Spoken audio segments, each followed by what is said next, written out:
કે આજે માતૃદેવો ભવ, પિતૃદેવો ભવ એ ભાવના આપણી ભારતીય ભાવના છે. એ સંસ્કાર એ આપણા પરિવારના સભ્યોને આપવાના કે ભાઈ આ વાત આપણે આપવાની. તમને થોડા વર્ષ પહેલાનો પ્રસંગ છે. એક પરિવાર સ્થાવર જંગમ મિલકત 12,000 કરોડની, અને એ કંપનીનું સ્લોગન હતું the complete man but did not complete. એ પરિવારમાં શું પ્રશ્ન બન્યો એમાંથી ઘણાને ખબર હશે કે એના દીકરાને છે એ ભણાવે છે, લંડનમાં ભણાવે છે, MBA કરાવે છે, મલ્ટીનેશનલ બિઝનેસ, ઘણા બધા દેશોમાં એનો ધંધો ચાલે. મુંબઈના એરપોર્ટના એ કંપનીની ગાડી વિધાઉટ રોક ટોક વગર જાય. કેવી એની વગ હશે, કેવું એનું બધા સરકારી અધિકારીઓ સાથે સંબંધ હશે. એ પરિવારમાં પ્રશ્ન બન્યો. પછી દીકરો ભણીને આવે છે, પિતા છે હાથ પકડીને ધંધાની રીતિનીતિ શીખવે છે કે અધિકારીઓ સાથે કેવી રીતે ડીલ કરવું, આપણા જે આપણી સાથે જે હરીફાઈમાં હોય એની સાથે કેવી રીતે આપણે ડીલ કરવું, આપણા સ્ટાફ સાથે, આપણી કોર કમિટી સાથે કેવી રીતે ડીલ કરવું, બધું હાથ પકડીને શીખડાવે છે. અને છોકરો હોશિયાર ભણેલો શીખી જાય છે. અને એમ કરતાં કરતાં છે દીકરો છે હવે લગ્ન કર્યા, લગ્ન કરે એટલે સ્વાભાવિક છે સંતાન આવે. સંતાન આવ્યો અને પછી થોડો સેટ થયો. મુંબઈમાં નેપેન્સી રોડ, પેડર રોડ પર 38 માળનું ટાવર ત્યાં રહે. અને પરિવાર 38 માળનું ટાવર, એમાં અમુક ફ્લોર ગેરેજમાં, અમુક ફ્લોર એની કંપનીના શોરૂમના. અને આ 38 માળના ટાવરમાં રહેનારા કેટલા? Only 6 person. અને આ દીકરાએ છે હવે ઘર હોય તો થોડાક વાસણ ખખડે છે, અને ખખડવા જોઈએ, થોડુંક આગુ બાજુ તો થાય છે, સ્વીકારી. હવે આ પરિવારના પ્રશ્ન એટલા વધતા ગયા કારણ કે સમૃદ્ધિ વધી એટલે ટોલરન્સ પાવર ઓલમોસ્ટ લોસ્ટ. હવે પ્રશ્ન એવો થયો, પછી પિતાએ છે ને બધો ધંધો હેન્ડઓવર દીકરાને કર્યો. એ પિતાની ભૂલ. શિક્ષાપત્રીમાં કીધું છે કે પોતાની હૈયાતી હોય ને ત્યાં સુધી બધું પોતાના નામે રાખવું, કારણ કે સમય ખરાબ છે. ગમે ત્યારે પરિવારના સભ્યનું મન બદલાય એટલે તમારે તમારી સિગ્નેચર રાખવી. આ ભગવાન સ્વામિનારાયણ શિક્ષાપત્રીમાં લખી ગયા છે.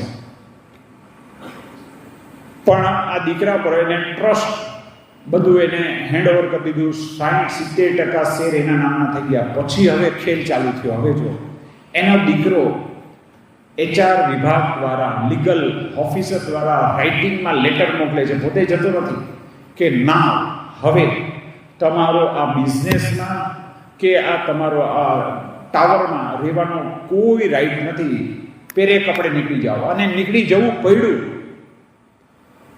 અને એને સારા બધા જે પ્રાઇવેટ જેટમાં ફરતા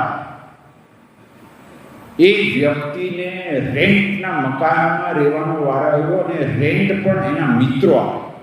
આવું થયું કેમ? એનું કારણ આપણે આપણા પરિવારમાં સંસ્કાર નથી આવી.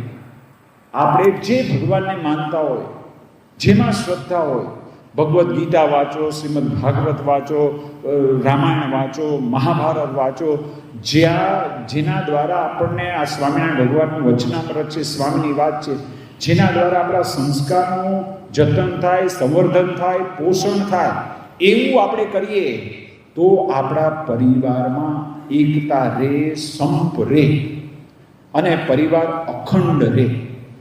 અને આજે એ રેન્ટના મકાનમાં રહે છે. એને પુસ્તકે લખ્યું છે, અને એનો જાહેરમાં એને ઇન્ટરવ્યૂ પણ આપ્યો છે, મીડિયાને, યુટ્યુબમાં વગેરે. તમને કદાચ ખ્યાલ હશે. તો જો પરિવારમાં સંસ્કાર આપવા, ઓનલી એજ્યુકેશન કામ નહીં આવે. સ્વિટ્ઝરલેન્ડનો આપણો એક હિન્દુ પરિવાર, એના દીકરા અને પુત્ર બધું અમેરિકામાં, 10 લાખનું પેકેજ, $10 લાખ એનું પેકેજ. સારામાં સારું એનો દીકરો ભણ્યો, PhD, અને અમેરિકામાં તો ડૉક્ટર હોય ને, એમાં ડેન્ટલ હોય ને તો આમ માલામાલ.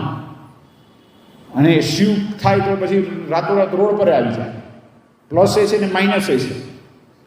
હવે આ પરિસ્થિતિ હવે સ્વિટ્ઝરલેન્ડના માતા પિતાને એમ થયું કે ચાલો માતા પિતાની લાગણી કે દીકરાને પુત્રવધૂને મળવા જઈએ, આપણે મદદ થવા જઈએ, એટલે દીકરાને ઘરે જાય. દીકરાને ઘરે જાય એમાં કંઈ જાણ કરવાની હોય ને, એને આ લોકો બધે પરદેશ ફરતા હતા એટલે એને ખબર છે કે દીકરો કંઈ કામમાં હોય, એના કરતાં આપણે પહોંચી ગયા અમેરિકામાં જઈ અને એના બંગલામાં જઈને ડોરબેલ મારે છે, બારણું ખોલે છે,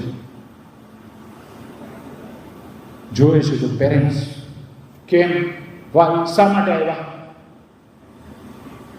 અને એ જે આઘાત એના માતા પિતાને લાગ્યો છે ભૂલી નથી શકતા. એ માતા પિતાએ એના દીકરાને કેવા સંજોગોમાં આર્થિક ભીંસમાં એને એજ્યુકેશન કરાવ્યું, એના બધા મોજ શોખ પૂરા કર્યા, હરવા ફરવાના, ખાવા પીવાના, કપડાના, ભણવાના, બધી ઈચ્છા પૂરી કરી. એ માતા એટલે આપણી સંસ્કૃતિમાં કહે છે કે માતૃદેવો ભવ, દેવની જેમ પોતાના સંતાન રાખે, પિતૃદેવો ભવ. માતા પિતા એ દેવ સમાન છે. પણ આ આઘાત એ ભૂલી નથી શકતા. કારણ ખાલી એજ્યુકેશન, ખાલી આપણે પૈસા કમાવાના છે, ભણાવવાના છે, સારામાં સારું, પણ સાથે સાથે આપણે આપણા ધર્મના સંસ્કાર આપશો ને, એનાથી શાંતિ રહેશે પરિવારમાં, એનાથી સુખ રહેશે, એનાથી સારા વિચારો આપણને એ પ્રાપ્ત થશે, અને તો આપણું જીવન છે ને સહી સલામત